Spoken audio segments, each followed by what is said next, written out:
Selamat malam pemirsa, draft rancangan Undang-Undang Daerah Khusus Jakarta telah menuai kontroversi. Dalam pasal 10 ayat 2 disebutkan bahwa nantinya Gubernur dan Wakil Gubernur Jakarta ditunjuk langsung oleh Presiden tanpa melalui pilkada. Entah kepentingan apa yang ada di balik aturan ini, yang pasti jika pasal tersebut disahkan, maka sama saja dengan mengkhianati agenda reformasi dan melanggar komitmen demokrasi. Inilah yang akan kami sajikan dalam editorial malam hari ini, Cabut Pasal Tirani untuk Jakarta. Bersama saya, Fitri Megantara.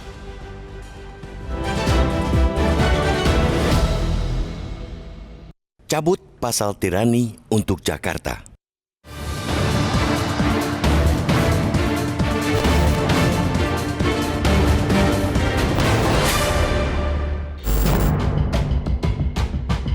Draft Rancangan Undang-Undang Daerah Khusus Jakarta atau RUU DKJ telah menghadirkan mimpi buruk bagi publik. Terselip substansi jahat, persisnya di pasal 10 ayat 2 Rancangan Undang-Undang DKJ yang jika disahkan bakal merenggut hak warga dalam memilih pemimpin mereka. Draft pasal itu menyebutkan gubernur dan wakil gubernur diangkat dan diberhentikan oleh presiden dengan menimbang usul dan pendapat DPRD. Bila pasal itu tidak dicegah, warga Jakarta yang terbiasa dengan tradisi berdemokrasi dengan memilih pemimpin nantinya hanyalah penonton. Mereka tidak bisa lagi ikut menentukan sosok yang akan menjadi nahkoda Jakarta. Pasal 10 ayat 2 Rancangan Undang-Undang DKJ jelas tidak akan menyehatkan, apalagi menghidupkan demokrasi. Aturan itu harus dikatakan sebagai pembajakan politik. Proses sirkulasi kepemimpinan diambil alih demi kepentingan tertentu yang tidak sesuai dengan prinsip-prinsip demokrasi. Melalui forum ini, kita mendesak seluruh fraksi di DPR untuk mencabut draft pasal tirani itu dari rancangan Undang-Undang DKJ. Pasal itu rawan menjadi alat abuse of power, penyalahgunaan, dan kesewenang-wenangan kekuasaan. Kita serukan pula kepada kelompok pro-demokrasi untuk bersama-sama menolak wacana Presiden memilih langsung Gubernur Jakarta. Suara masyarakat haruslah didengar oleh para pembuat kebijakan. Pantang diabaikan, apalagi disingkirkan. Selama Indonesia masih mengaku sebagai negeri demokrasi, mekanisme untuk mendengar dan merespons masukan masyarakat wajib dikedepankan. DPR yang menggulirkan rancangan Undang-Undang DKJ ini harus senantiasa membuka ruang untuk mendengar suara rakyat. Para pemangku kepentingan harus bisa memastikan bahwa kebijakan yang dihasilkan mencerminkan kebutuhan dan nilai-nilai masyarakat yang dilayani. Jakarta memang membutuhkan undang-undang bila kelak tidak lagi menjadi ibu kota negara. Keberadaan rancangan Undang-Undang DKJ dimaksudkan akan menjadi landasan hukum sebagai Jakarta bisa menjadi kota global dan pusat ekonomi terbesar di Indonesia. Kekhususan Jakarta harus diberikan karena dibutuhkan tenaga untuk menyelesaikan persoalan yang mendasar seperti banjir hingga kemacetan. Sebagai payung hukum, ia baik selama tidak diikuti hasrat culas mengebiri hak pilih publik. Persoalannya, wacana menghapus Pilkada Jakarta yang menyelinap melalui pasal di rancangan undang-undang itu bakal mengubah substansi payung hukum sebagaimana alasan di awal. Pemberangusan hak warga dalam memilih calon orang nomor satu di kota Jakarta ialah substansi penting yang bisa menggugurkan segala maksud baik itu. Di tengah sinisme yang merajalela terhadap praktik kekuasaan, mengegolkan rancangan undang-undang yang mengebiri hak publik ibarat menyiram bensin di api yang membara. Karena itu, rancangan undang-undang itu harus ditolak selama masih mencantumkan usulan penunjukan Gubernur Jakarta oleh Presiden. Rakyat sudah paham dan muak dengan politik yang bekerja secara menyelinap seperti sekarang ini. Jangan biarkan penumpang gelap menunggangi demokrasi. Hentikanlah pembajakan politik. Jangan karena demi kuasa semua direkayasa.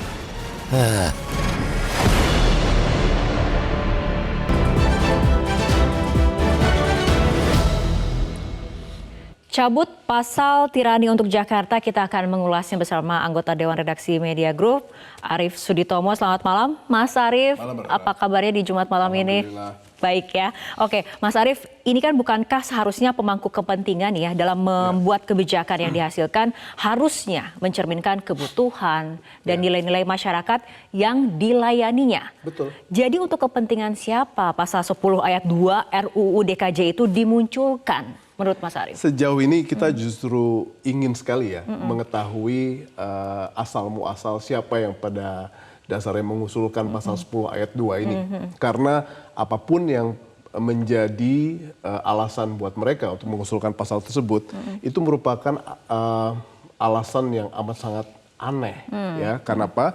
Karena warga DKI adalah warga yang menurut saya tingkat kematangan berpolitiknya sangat baik. Mereka sudah pernah mengalami atau menjalani pilkada langsung sejak 2007. Jadi tahun 2017 itu adalah pilkada langsung mereka yang ketiga. Dan kalau kita lihat resources yang dimiliki oleh provinsi tersebut atau provinsi ini adalah warga DKI adalah warga dari sebuah provinsi yang paling kaya, paling sehat, paling terdidik, dan kematangan berpolitiknya sudah teruji. Kita tahu 2016-2017 itu merupakan salah satu momen yang paling keras dalam pilkada DKI yang pada dasarnya amat sangat divisif, amat sangat membelah. Dan apa yang terjadi buat warga DKI, begitu pilkada selesai, they're moving on, carry on.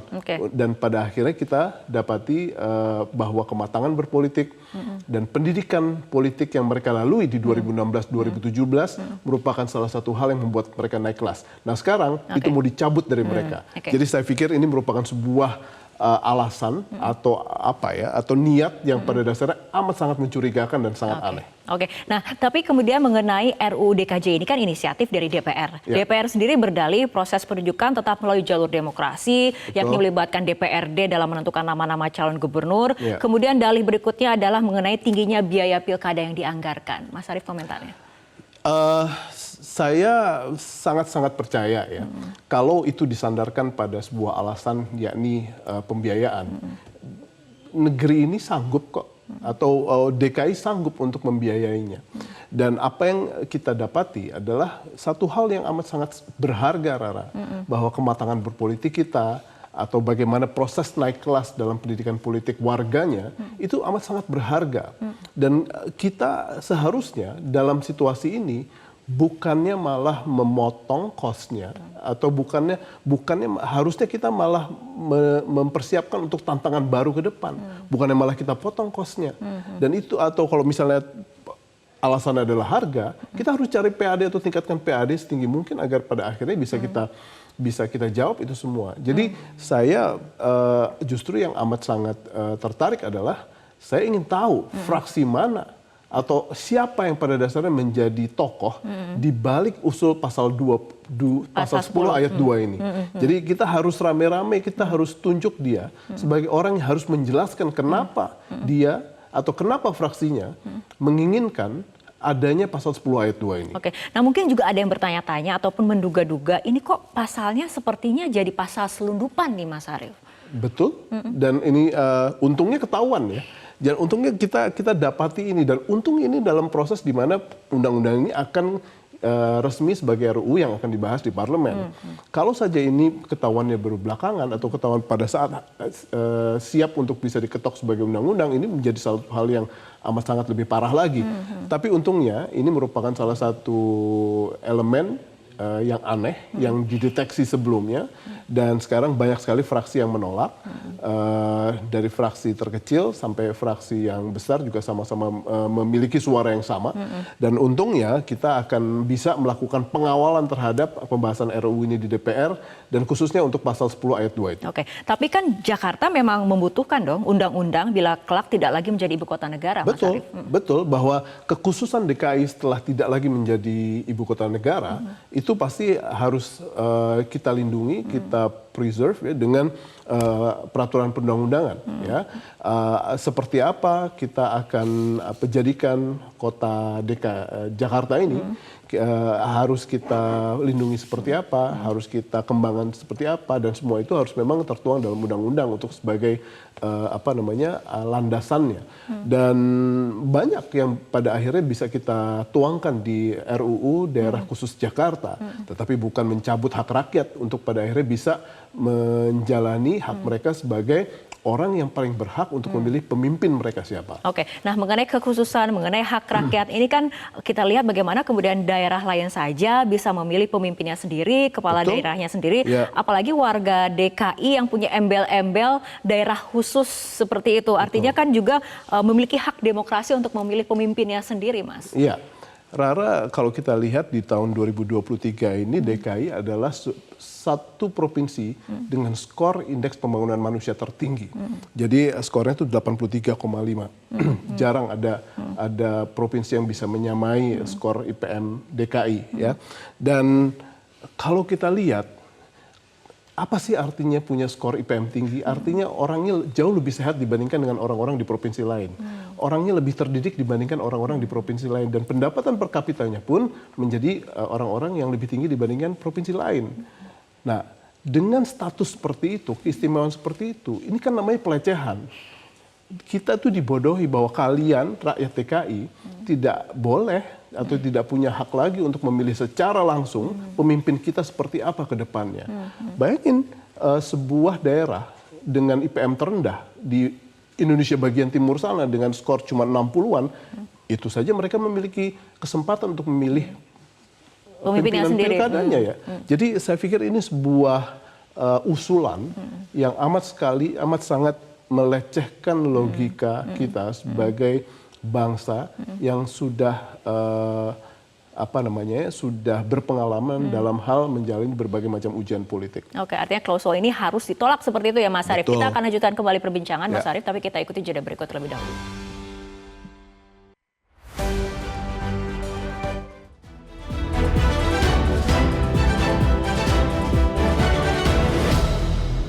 Nah ini yang terjadi adalah inisiatif dari DPR. Artinya draft dan rumusan dibuat oleh DPR. Nanti saya dengan pemerintah, kita akan baca. Termasuk yang pasal 10 itu, mengenai penunjukan presiden untuk gubernur, wakil gubernur. Kita nanti akan tanya dalam pembahasan, alasannya apa. Kami pada posisi pemerintah, posisinya kita adalah tetap pada pilkada untuk menghormati prinsip demokrasi yang sudah berlangsung. Ya, jadi tidak merubah, tidak ada penunjukan. Nah, nanti seperti apa di DPR kita sama-sama ikuti, oke? Tidak setuju Pak ya? Ya? Tidak menyetujui penegakan. Pemerintah tidak setuju. Mas Arief boleh langsung komentarnya. Ya, mungkin Pak Tito tidak akan berkata seperti itu apabila ini ketahuannya baru belakangan ya.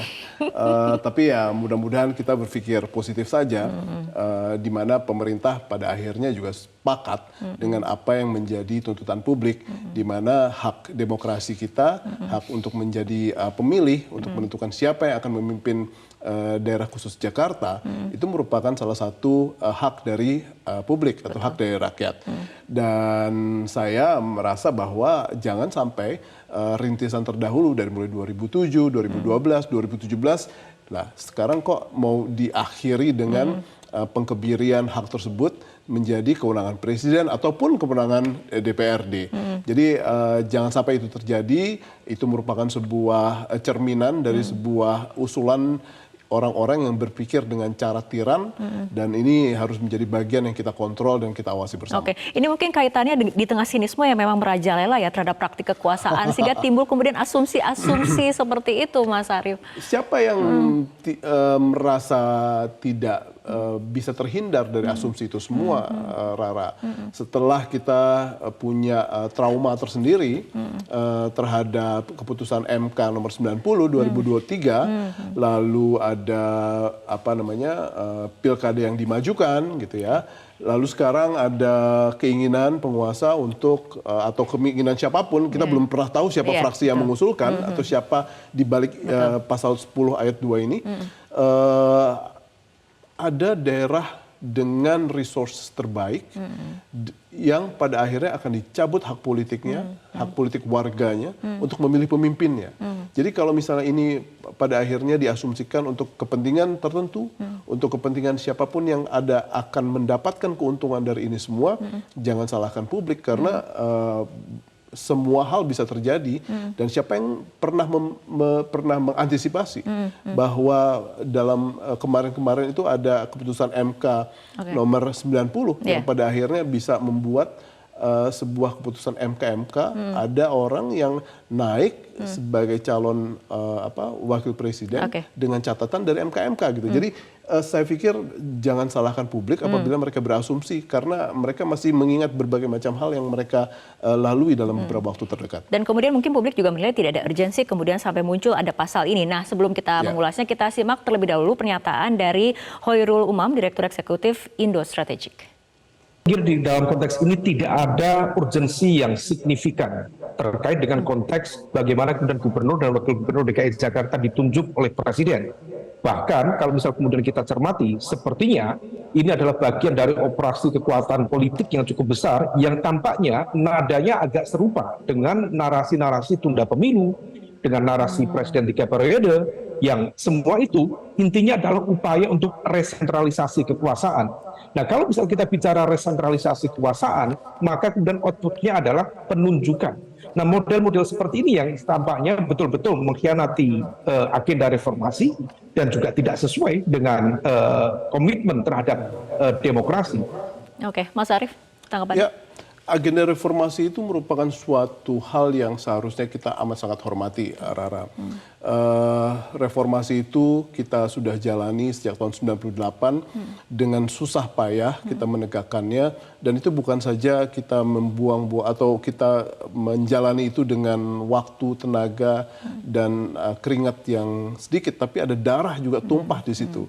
Sehingga apabila kita sekarang ingin kembali untuk menjalani sebuah kegiatan politik atau tata politik yang sentralistik lagi, saya pikir satu hal yang terlanggar adalah amanat reformasi itu. Oke, itulah kenapa kemudian klausul ini memang harus ditolak seperti itu ya, Betul. Mas Arief, walaupun kemudian Jakarta memang membutuhkan undang-undang apabila sudah tidak lagi menjadi ibu kota. Ya. Dan ya betul, dari kekhususan DKI memang banyak.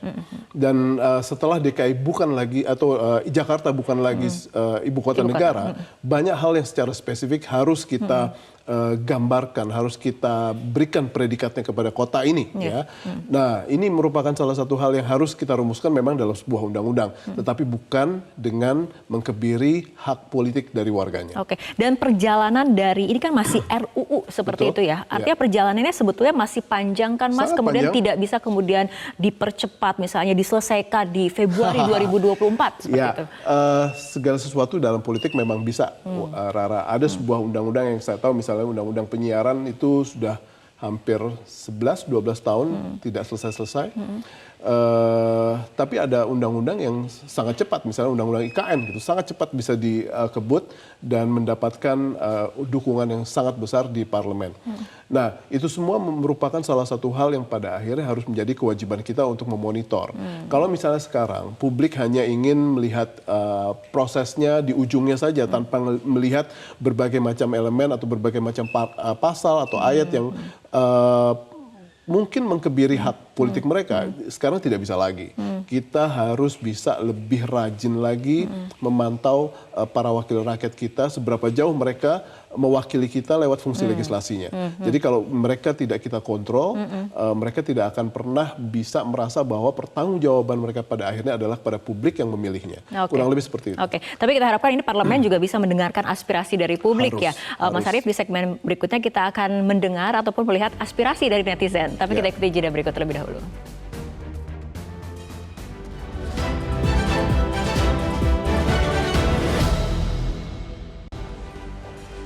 Ya pemirsa dan juga Mas Arief, kita akan simak bagaimana kemudian pendapat dari netizen ada di @m_abdurrahim27, eksekutif dan legislatif seolah bermain dagelan dengan melempar isu siapakah yang mengusulkan pasal tersebut. Berikutnya kita akan lihat pendapat dari @Zainuddin_AZ, demokrasi jadi mundur kalau gubernur ditunjuk presiden. Berikutnya pendapat dari @Triawan Atada, kemunduran demokrasi yang overdosis seperti itu. Memang artinya suara publik juga kemudian menyoroti secara negatif ya mengenai munculnya publik klausul ini. ingin sangat tahu siapa di balik ini ya. Jadi kalau misalnya kita sampai dapat fraksi atau orang yang sangat bertanggung jawab atas pasal 10 ayat 2 ini, kita taruh namanya besar-besar di media. Oke, tapi artinya Mas yang kemudian harus dilihat bagaimana kemudian jika klausul ini lolos, disetujui, ini bisa menjadi sebuah kemunduran bagi demokrasi terutama di daerah khusus Jakarta ini. Betul Rara, kita sudah punya komitmen secara nasional bahwa bangsa ini sudah masuk ke tahapan pemilihan langsung dimanapun, dan itu merupakan salah satu hal yang harus kita pelihara, bukan untuk apapun tapi untuk pendidikan politik kita semua. Dan sekarang apabila proses pendidikan politik itu ingin dikurangi demi kepentingan-kepentingan tertentu yang kita belum tahu sampai sekarang ini apa, ya yang penting kita sekarang untuk bisa melakukan pertanggungjawaban kepada publik tentang siapa yang paling bertanggung jawab atas hal ini, ya kita harus lihat dalam prosesnya, kita awasi proses RUU ini. Jangan pilih wakil-wakil rakyat atau fraksi yang mensponsori bahwa warga Jakarta tidak boleh lagi memilih pemimpinnya. Jangan pilih mereka. Dan saya pikir kita punya hampir 11 juta warga DKI berKTP DKI yang akan bersikap apabila mereka tahu bahwa orang itu atau partai itu adalah partai yang bertanggung jawab terhadap hilangnya hak politik mereka sebagai warga. Oke, kita harapkan aspirasi publik didengar, hak-hak politik dan berdemokrasi warga Jakarta juga dihormati. Seperti itu ya Mas Arief. Mas Arief, terima kasih telah berbincang bersama kami malam hari ini. Rara. Pemirsa, demikianlah editorial malam hari ini. Anda bisa mengikuti editorial malam dari hari Senin hingga Jumat setiap pekan. Saya Fitri Megantara, mewakili kerabat kerja yang bertugas, mengucapkan terima kasih atas perhatian Anda. Selamat malam, sampai jumpa.